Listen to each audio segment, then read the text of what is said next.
At MSP Monday, it's business as usual, but the coronavirus is on the minds of many travelers. It hasn't been before, it is today, for sure. Anna has 2 flights this month, so she's prepared. I have my hand sanitizer, I have wipes. As people debate whether to travel or not, doctors do have some recommendations. If you have any questions at all, it's time for a conversation with your own physician. Dr. Allison Peterson, VP of Medical Affairs at United Hospital in St. Paul, says it depends on the person, though travel is not recommended to a level 2 or 3 country. A list of those countries is on the CDC website.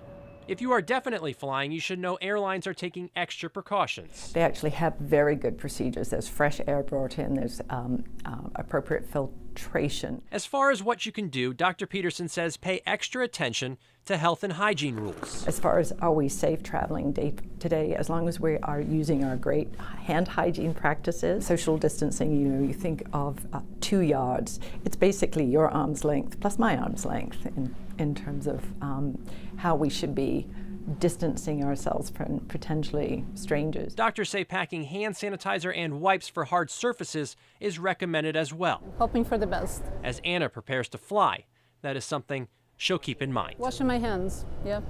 Hoping nobody coughs on me. And the CDC has also warned travelers against cruise ship travel, particularly those with underlying health issues. Now, the Minnesota Department of Health also suggests you monitor the CDC website for any recommendations on traveling. Julie? All right, I know a lot of people are happy to have answers to some of those questions. Thanks, Alex.